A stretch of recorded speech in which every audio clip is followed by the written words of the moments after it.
मैं आरबी सिंह यादव और आप देख रहे हैं मेरा YouTube channel RB Singh Yadav editor. आज मैं आपके सामने वन नेशन वन इलेक्शन पर छिड़ी बहसों का लगातार वीडियो प्रस्तुत कर रहा हूं।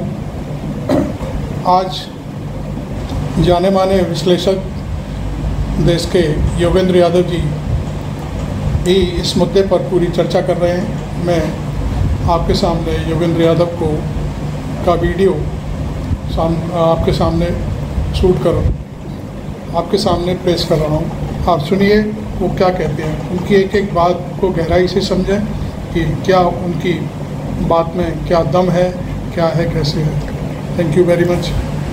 आप मेरे चैनल को सब्सक्राइब भी कर लें और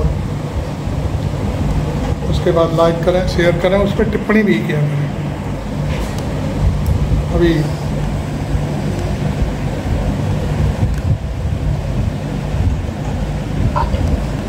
बहुत सादी भाषा में आपको बताऊं तो आप सोचिए कि अगर आपको कोई कहे दिल्ली के अंदर ट्रैफिक की समस्या है, इसके शब्दों के खेल को आप समझिए, लेकिन आपको पहले मैं मोटी बात बताऊं। अगर कोई कहे कि दिल्ली में ट्रैफिक की समस्या है क्योंकि यमुना के पार ब्रिज जो है छोटे हैं, ब्रिज के ऊपर ट्रैफिक फंस जाता है। आप योगेंद्र यादव जी को सुनते हैं? समस्या तो है, तो इसके लिए ऐसा करेंगे कि ब्रिज का आप लेन एक्स्ट्रा खोल दीजिए। कोई कहे कि ब्रिज एक्स्ट्रा बनवा दीजिए, आप कहेंगे हाँ देखिए।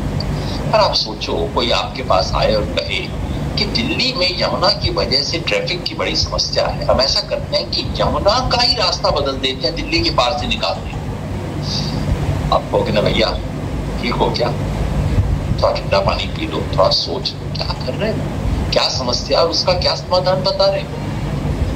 ये जो वन नेशन वन इलेक्शन है ये कुछ ऐसी चीज है, आप इसको बीमारी का उदाहरण देकर समझ सकते हैं कि थोड़ा है। डॉक्टर के पास जाते हैं, किसी दूसरे के पास जाते हैं, आजकल तो बड़े बड़े अस्पताल में बड़े बड़े खेल होते हैं और वो कहते हैं थोड़ा है, एकदम तुरंत ऑपरेशन करना पड़ेगा, ओपन हार्ट सर्जरी होगी। आप कहो ना थोड़ा है, ओपन हार्ट सर्जरी करनी होगी, अभी करनी होगी, 1 घंटे में करनी होगी, जरूर कुछ खेल है। अगर कोई आपको कहे यमुना का रिवर बदलनी है तो आपको लगेगा कुछ कॉन्ट्रैक्टर का मामला है, और अगर आपको कोई कहे कि 1 घंटे में ऑपरेशन करना है, ऑपरेशन बेहद जरूरी है, तो आजकल घंटी बच जाती है ना कि जरूर कुछ अस्पताल में मामला है। कुछ वैसा ही मामला है। तो सबसे पहले तो आज मैं आपको बताऊंगा कि ये एक देश एक चुनाव में शब्दों का खेल क्या है, वास्तव में प्रस्ताव ये है क्या। ये भी बताऊंगा कि वास्तव में बीमारी क्या है, क्योंकि एक बीमारी है, एक समस्या है, समस्या छोटी है लेकिन है। और फिर बताऊंगा कि उस बीमारी से मुक्ति का क्या तरीका है बिना इस सब बड़े चक्कर में। और आखिर में हम देखेंगे कि क्यों इतने बड़े खेल को खेला जा रहा है। शब्दों के खेल में सिंपल बात समझिए, जब हम कहते हैं एक देश एक चुनाव, आजकल एडवर्टीजमेंट का जमाना है, हर चीज का सुंदर सा शब्द बनाया जाता है। एक देश एक चुनाव, इस पूरे देश में एक चुनाव कभी हो ही नहीं सकते, इतने तरह के चुनाव हैं। तो दरअसल एक चुनाव से मतलब है एक देश में एक साथ चुनाव। ये जब बीजेपी एकता की बात करती है तो उसका मतलब होता है एकरूपता। तो जब एक चुनाव की बात कर रहे हैं तो इनके मन में दरअसल है एक साथ चुनाव, जिसको अंग्रेजी में बोला जाता है सिमल्टेनियस इलेक्शन, वो भी पूरे देश की नहीं। ये प्रस्ताव बहुत सीमित प्रस्ताव है, एक मायने में प्रस्ताव सिर्फ लोकसभा और विधानसभा के चुनाव को जोड़ने के बारे में। ये प्रस्ताव विधान पंचायत और नगर पालिका के बारे में नहीं है, हालांकि उसका बीच बीच में जिक्र आ जाता है, लेकिन नगर पालिका और पंचायत के बारे में नहीं है। वहां जरूरत है एक चीज की, शायद आपको ध्यान नहीं होगा, सबको पता भी नहीं रहता। इस देश में एक सिंगल वोटर लिस्ट नहीं है। लोकसभा और विधानसभा चुनाव के लिए एक वोटर लिस्ट होती है, पंचायत और नगर पालिका के लिए बिल्कुल दूसरी वोटर लिस्ट होती है। पर हम जैसे लोग बहुत समय से कह रहे हैं, 20-25 साल से मैं कह रहा था कि इस देश में एक न्यूनतम चीज तो आप कर दीजिए कि वोटर लिस्ट कॉमन, चाहे पंचायत हो, नगर पालिका हो, विधानसभा हो, लोकसभा हो, देश का वोटर तो एक ही है ना, उसमें दिलचस्पी नहीं। तो एक देश एक चुनाव की जो भावना है उसमें दिलचस्पी दरअसल नहीं है। यहाँ तो अलग अलग राज्यों के नियम भी अलग अलग होते हैं। किसी राज्य में आप पार्टी के टिकट पे इलेक्शन लड़ सकते हैं, किसी राज्य में पार्टी का टिकट इस्तेमाल नहीं कर सकते, तमाम उसको सुलझाने में किसी की दिलचस्पी नहीं। लोकसभा और विधानसभा के चुनाव जो अलग अलग होते हैं, जैसे अभी हम देख रहे हैं कुछ ही महीने में राजस्थान, मध्य प्रदेश और तेलंगाना, छत्तीसगढ़ और मिजोरम के अंदर, बाकी देश में नहीं होगी। लोकसभा चुनाव उससे अलग है। तो प्रस्ताव ये है कि पूरे देश में 5 साल में एक बार सभी लोकसभा और लोकसभा के साथ ही सभी विधानसभाओं के चुनाव भी करवा दिए जाए। तो 1 नेशन 1 इलेक्शन का ये मतलब है। जरा और ध्यान से देखिए, ये मामला सिर्फ कोई एडमिनिस्ट्रेटिव चेंजेस का नहीं है। ये केवल ये कोई नया प्रस्ताव नहीं है।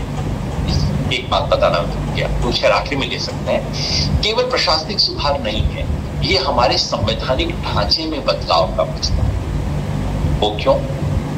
क्योंकि हमारा संवैधानिक ढांचा ये कहता है कि ये संसदीय लोकतंत्र है और संसदीय लोकतंत्र की मूल आत्मा ये है कि संसद में जिस पार्टी का बहुमत है उसी का प्रधानमंत्री हो सकता है, और जिसे राष्ट्रपतीय व्यवस्था कहते हैं। संसदीय लोकतंत्र हमारे यहाँ जैसे इंग्लैंड में है, वो एक होता है प्रेसिडेंशियल सिस्टम जो कि अमेरिका में, वहां ये होता है कि संसद में बहुमत हो ना हो कोई फर्क नहीं पड़ता, राष्ट्रपति चुना गया वो है। अब बाइडेन है, बाइडेन को सेनेट में मेजोरिटी है तो ठीक है, नहीं है तब भी ठीक है, चलाओ अपना काम। कांग्रेस का चुनाव अगर 2 साल में बाइडेन हार जाते हैं कोई फर्क नहीं पड़ता, बाइडेन तो 5-4 साल के लिए राष्ट्रपति बने ही रहेंगे। ये राष्ट्रपति व्यवस्था है। हमने संसदीय व्यवस्था चुनी है। हमारी संसदीय व्यवस्था के अनुसार जो पार्टी केवल तभी तक राज कर सकती है अगर उसे संसद में या विधानसभा में मेजोरिटी हो। जिस दिन आपकी मेजोरिटी खत्म हो गई आपकी सरकार गिर जाएगी, जिसका मतलब है सरकार 5 साल चलेगी, इसकी कोई गारंटी नहीं लिखी। आप योगेंद्र यादव जी को सुन रहे हैं। ये सरकार उनका एक कथन और एक बात बिल्कुल सच है। या आपकी पार्टी कुछ बाई इलेक्शंस हार गई, या आपकी पार्टी के कुछ सहयोगी थे, गठजोड़ में थे जो आपसे अलग हो गए, तमाम कारण से हो सकता है। तो दुनिया में जहां जहां संसदीय तंत्र है, पार्लियामेंट्री सिस्टम है, वहां हमेशा ये संभावना बनी रहती है कि संसद हो या विधानसभा हो 5 साल से पहले, उसके नियत समय से पहले भंग करना पड़े। ये संसदीय व्यवस्था का मूल लक्षण है, इसमें कोई दिक्कत नहीं है। 5वीं बात ये है कि ये जो हो रहा है कि हमारे यहाँ संसद के चुनाव और विधानसभा के चुनाव अलग अलग तरीके से, उनका साइकिल अलग अलग है, ये कोई विकृति नहीं है। बार बार इसको ऐसे पेश किया जाता है कि साहब जब हमने शुरू किया था तब तो सब कुछ ठीक था, 1952 में सारे चुनाव एक साथ हुए, 1957 में सारे चुनाव एक साथ हुए, बाद में धीरे धीरे गड़बड़ आ गई। भाई ये कोई गड़बड़ नहीं आ गई, ऐसा नहीं कि हमारे संविधान निर्माताओं ने सोचा नहीं था। 52 में तो एक साथ इसलिए हुए क्योंकि पूरे देश में इलेक्शन का सिस्टम ही तभी शुरू हो रहा था। 57 तक कोई सरकार गिरने की नौबत नहीं आई, इसलिए वो हो गया। 57 के बाद सरकारें गिरी, बदली और जाहिर है साइकिल बदल गया। अगर आपके यहाँ, जो मैंने बताया, अगर आपके यहाँ संसदीय व्यवस्था है और साथ में संघीय व्यवस्था है, मतलब राज्यों के चुनाव अलग, देश के चुनाव अलग, तो ये तो बहुत नेचुरल आउटकम है, ये तो होगा ही होगा। ये कोई बीमारी नहीं है जो कि हमारे सिस्टम में आ गई, ये हमारे सिस्टम का अंग है। हमारे संविधान निर्माताओं को पता था कि ये होगा, ये बिल्कुल एक स्वाभाविक परिणाम। और ये जो प्रस्ताव आया, ये कोई नया प्रस्ताव नहीं, पहले से आ रहा है। पहली बार 1983 में इस प्रस्ताव को चलाया गया था, फिर उस प्रस्ताव को बार बार चुनाव आयोग कर रहा है। बीजेपी वालों की, लाल कृष्ण आडवाणी जी की भी, अटल बिहारी वाजपेयी जी की भी इस प्रस्ताव में विशेष दिलचस्पी रही। बार बार उन्होंने पुश करने की कोशिश की है। मोदी जी ने भी 2017 में इसकी चर्चा चलाई, 2019 चुनाव से जस्ट पहले चर्चा हुई, 2019 में जीतने के बाद इसके बारे में उन्होंने प्रस्ताव रखा। लेकिन देखिए मजे की बात, मोदी जी की दिलचस्पी है, वो चाहते हैं कि ये हो। 2019 में चुनाव जीत गए, चुनाव के बाद उन्होंने कहा ऐसा होना चाहिए। वो चाहते तो तब कमेटी बना सकते थे। कमेटी के पास बाकायदा 4 साल थे, पूरे देश में सभी पार्टियों की एक सहमति बनती, क्योंकि 2019 में चुनाव आयुक्त राजीव कुमार जो थे, उन्होंने कहा कि वो इसके पक्ष में, लेकिन उन्होंने कहा इसके सब पार्टियों को एक राय बनानी होगी, क्योंकि सरल मामला नहीं, इसमें संविधान बदल। अगर मोदी जी चाहते तो 2019 में कमेटी बन सकती थी, सभी पार्टियों की राय सुनी जा सकती थी, पूरे देश में चर्चा हो सकती थी, वो सब नहीं। अब अचानक 2024 के चुनाव के कुछ महीने पहले संसद के विशेष सत्र की अचानक घोषणा करके उससे कुछ दिन पहले कमेटी बनाई गई और उसे कहा गया है कि बस तुरंत अपना काम शुरू कर दो और जल्द से जल्द अपनी रिपोर्ट दो। नियत क्या है इसके पीछे में 2 मिनट में आऊंगा, लेकिन पहले हम देखें कि ये असली बीमारी है क्या इसके पीछे। ये एक समस्या है। समस्या क्या है इसके बारे में कई लोग बताते हैं। आप इसी बीमारी की तरह समझ लीजिए कि किसी भी बीमारी का निदान करने से पहले ऑपरेशन होगा कि नहीं, ओपन हार्ट सर्जरी की जरूरत है कि नहीं, इससे पहले हमें सोचना होगा कि बीमारी एक्चुअली है क्या। 4 चीजें गिनाई जाती हैं, चारों को हम एक एक करके देखें। समस्या है लेकिन वो जितनी बताई जाती है उससे अलग है और छोटी। पहले बताया जाता है कि इस देश में हर वक्त चुनाव चलते ही रहते हैं। खैर ऐसा तो नहीं। 5 साल के अरसे में 8 बार, आमतौर पे 7-8 बार बड़े चुनाव होते हैं इस देश में।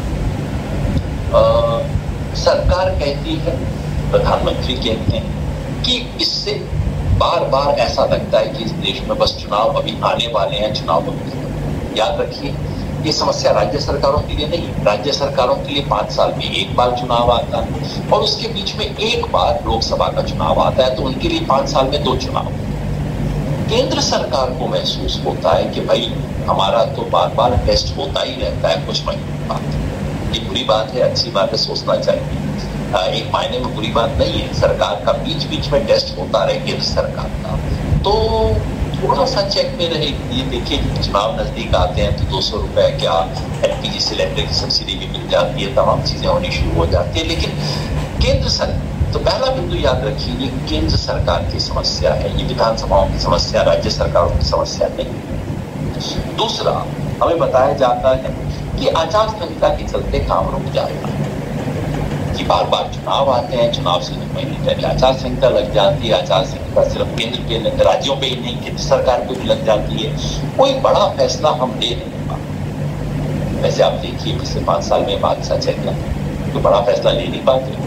और एक चुनाव से 1 दिन 4 दिन पहले तक ईडी छापा मारती रहती है, विपक्षी दलों पे जहां जिसको छापा मारना मार देते हैं।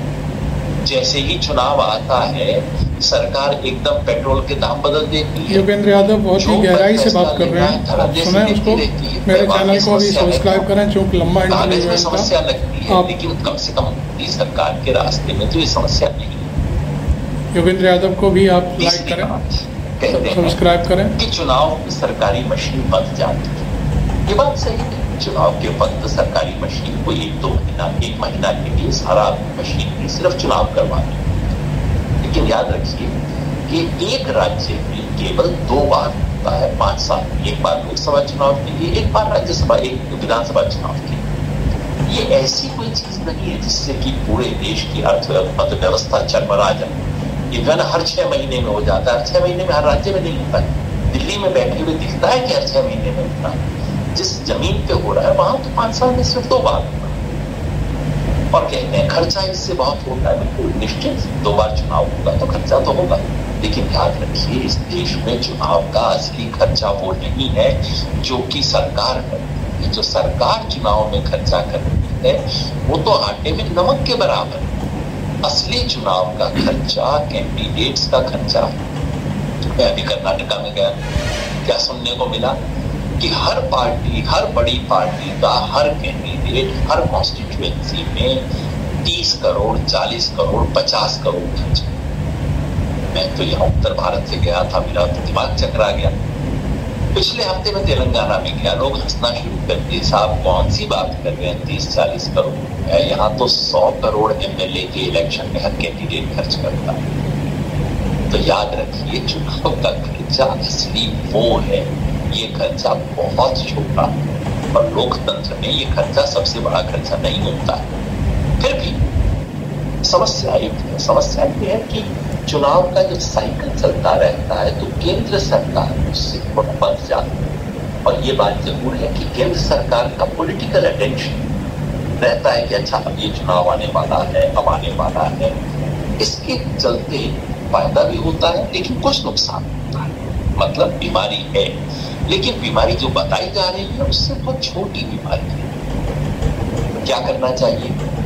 छोटी बीमारी की छोटी सी दवा दे दो भाई। क्या दवा होनी चाहिए? बिना ये जो बड़ी चीज की, जैसे मैंने कहा ना, यमुना पे अगर ट्रैफिक की समस्या है तो भाई मॉर्निंग में एक एक्स्ट्रा लेन खोल दो, एक्स्ट्रा ज्यादा हो तो एक्स्ट्रा ब्रिज बना दो। यमुना के रिवर को बदलने की जरूरत तो नहीं है ना आपको, रिवर कोर्स बदलने की जरूरत तो नहीं है। इस तरह से इस छोटी बीमारी का छोटा इलाज क्या हो सकता है?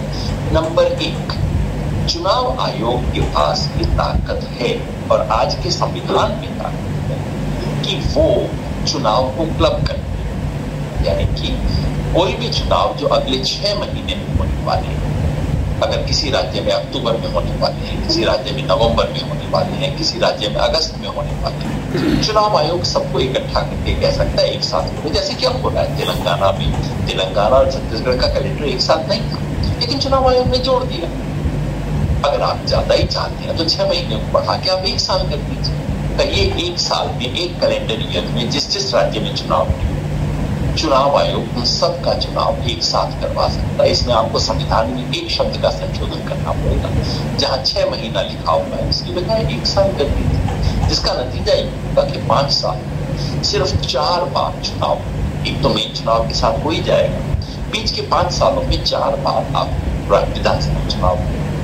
बड़ी समस्या, जितनी भी समस्या सुलझ जाती है। और 1 साल में 1 बार चुनाव हो जाए, ये अपने आप में बुरी चीज नहीं। थोड़ा तो सरकार, रविंद्र जी बहुत थोड़ा तो पब्लिक बेहतरीन सुझाव दे रहे हैं, आप सुनिए। छोटे सुझाव किए जा सकते। उन्होंने कहा है कि भाई 6 महीने कि ये जो में जहाँ जरूरत होती है चुनाव की, उसको 1 साल चरणों में होते हैं का समय बढ़ा दिया जाए, सारी समस्याएं सॉल्व हो जाएंगी अपने। 7 चरण में चुनाव हो रहे हैं, 1.5-2 महीने तक सब कुछ रुका हुआ है, इसकी क्या जरूरत है?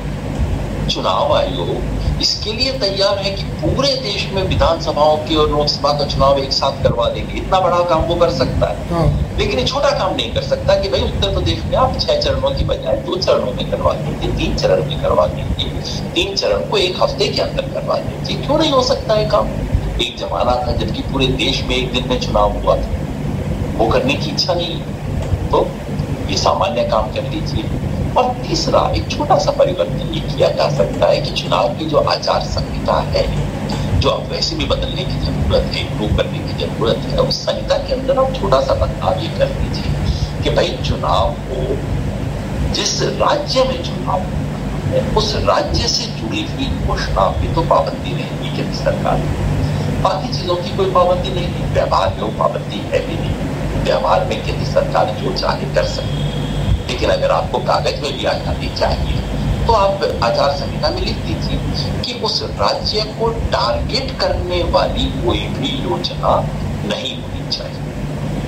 इतने से समस्या सुलझ जाएगी। छोटी बीमारी है, छोटा इलाज कर दो, समस्या सुलझ जाएगी। ऑपरेशन की क्या जरूरत है? कोई कहेगा कि चलो अगर ऑपरेशन हो ही जाए तो क्या बुरा है? उसका बहुत भयानक साइड इफेक्ट है जिसके प्रति कोई ध्यान नहीं। कोई दवाई लेते हैं, आप सोचते हैं कोई साइड इफेक्ट तो है कि नहीं है, साइड इफेक्ट और बहुत खतरनाक साइड इफेक्ट। साइड इफेक्ट ये है कि ये हमारे पूरे संसदीय लोकतंत्र की आत्मा की हत्या करती है। और ये मैं गंभीरता से कह रहा हूँ इस बात को। लोग छोटी छोटी बातें कहते रहते हैं, साहब देखिए इससे समस्या ही होती है। जब चर्चा जो चल रही है ना, अखबारों में चर्चा ये चल रही है कि नहीं, एक साथ चुनाव करने से ज्यादा ईवीएम की आवश्यकता पड़ेगी, एक साथ चुनाव करने से पुलिस फोर्स की जरूरत पड़ेगी, एक साथ चुनाव करने से भी थोड़ा सा समस्या बढ़ेगी। ये सब व्यवहारिक चीजें हैं। अगर एक साथ चुनाव करने से देश में फायदा होता है तो व्यावहारिक समस्याओं का समाधान हो जाएगा। मेरा असली ऐतराज वो नहीं है। असली ऐतराज ये कि इसका मतलब क्या होगा। अब आप सोचिए, ध्यान से सोचिए मेरे साथ। तय हो गया कि 2024 में चुनाव, अगला चुनाव पूरे देश में 2029 में होगा, ठीक है। इस बीच महाराष्ट्र में शिवसेना और बीजेपी अलग अलग हो गए। बीजेपी की सरकार थी, बीजेपी की सरकार गिर गई, सरकार को बहुमत नहीं है। अब क्या हो, अब बीजेपी की सरकार अल्पमत में आ गई। एक संभावना ये कि शिवसेना की पार्टी गई, किसी और के साथ गई और उसने वहां पे सरकार दूसरी बनवा दी।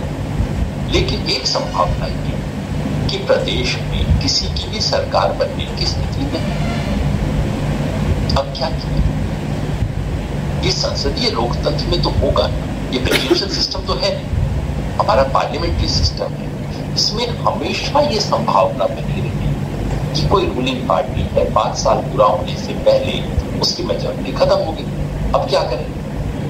जब ये सवाल मैं पूछता हूं इन लोगों से जो कहते हैं 5 साल में एक बार चुनाव करो, तो वो उसके 2 समाधान बनाते हैं। दोनों समाधान जो है बीमारी से ज्यादा खत्म, मतलब दवाई जो है बीमारी से ज्यादा खत्म। एक तो कहते हैं कि ठीक है, अगर ऐसा कुछ हो जाए तो आप ये कीजिए कि सरकार को इस्तीफा नहीं देना पड़ेगा।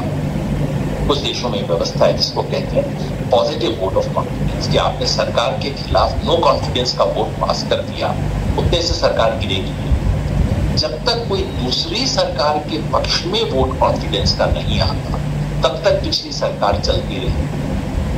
मतलब क्या?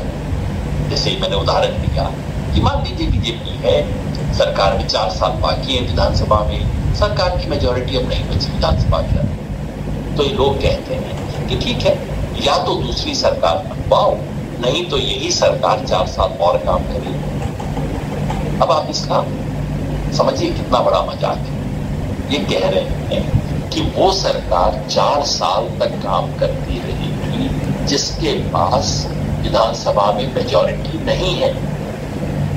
चलिए आप धक्के से चला भी लीजिए, लेकिन याद रखिए क्या होगा, वो सरकार बजट पास नहीं करवा पाएगी क्योंकि विधानसभा में मेजॉरिटी नहीं है उसके पास। वो सरकार अपना कानून पास नहीं करवाएगी, विधानसभा में मेजॉरिटी नहीं। आए दिन उस सरकार की नीतियों को विधानसभा रिजेक्ट कर देगी। सरकार कैसे चलेगी? इस सवाल का कोई जवाब संसदीय लोकतंत्र में वो सरकार कैसे चल सकती है जिसको विधानसभा में या संसद में मेजॉरिटी नहीं है। कोई पार्टी जिसका नेता प्रधानमंत्री को अगर संसद का बहुमत प्राप्त नहीं और उस वक्त अगर किसी और ये इंटरव्यू में यही खत्म करता हूँ। तो आप देख रहे थे मेरा YouTube चैनल आरबी सिंह यादव। आप इसको सब्सक्राइब जरूर करें। Thank you very much.